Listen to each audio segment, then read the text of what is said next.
Basé à Nancy sur le campus Artem, l'Institut Jean Lamour est un laboratoire de recherche en sciences des matériaux qui couvre différents domaines d'études répondant aux enjeux sociétaux actuels.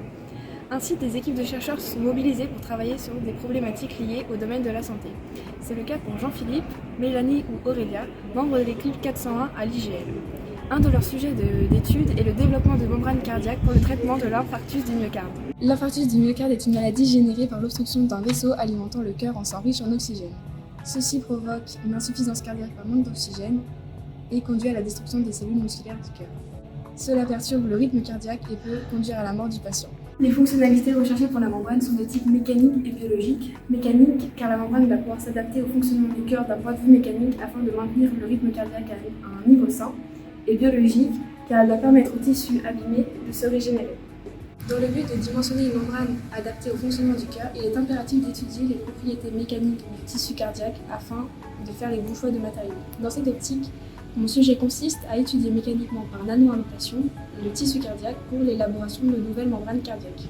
Le tissu étudié est celui d'un cœur de rat prélevé par l'école de chirurgie de Nancy puis conservé dans un milieu protecteur et mis au congélateur à moins 80 degrés. Les échantillons sont ensuite découpés puis émergés dans un milieu liquide pour décongeler pendant 15 minutes avant la réalisation des essais. Le cœur est composé de fibres musculaires dont l'orientation varie localement, lui conférant ainsi un comportement mécanique anisotrope. Pour prendre en compte cette particularité, les échantillons vont être testés par nano-indentation, qui est une technique qui permet d'étudier les caractéristiques mécaniques d'un matériau à l'échelle locale. Lors de ce test, l'échantillon est soumis à une force délivrée par un indenteur sphérique en diamant. Sous l'effet de cette force, le matériau se déforme et la profondeur de pénétration de l'indenteur dans le matériau est mesurée. Grâce à la relation de Hertz, nous pouvons en déduire la valeur du module Young pour l'échantillon étudié. Après l'essai, on obtient une courbe d'indentation dont une portion sélectionnée est étudiée par méthode de Hertz pour récupérer la valeur du module Young. Les résultats obtenus montrent que le module Young pour le tissu cardiaque varie entre 9 kPa et 47 kPa selon les échantillons testés qui sont issus de différentes couches du cœur. Afin de trouver un matériau adapté aux caractéristiques du cœur, nous allons réaliser le même type d'essai sur de potentiels matériaux de substitution, donc ici le latex, qui est un matériau candidat pour le développement des prothèses. Donc cette fois-ci, les échantillons sont directement découpés à partir de membranes de type chaussette comme ceci, et ils sont testés selon le même protocole que précédemment.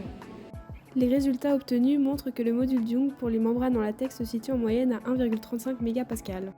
Le but étant de développer une membrane dont les propriétés mécaniques sont proches de celles du cœur, les résultats montrent que le latex n'est pas un bon candidat pour répondre aux fonctionnalités mécaniques requises. D'autres matériaux sont testés, tels que le chitosane ou le polyacrylamide. Les données seront utiles pour d'autres sujets de recherche de l'équipe, tels que le développement d'une simulation numérique du cœur.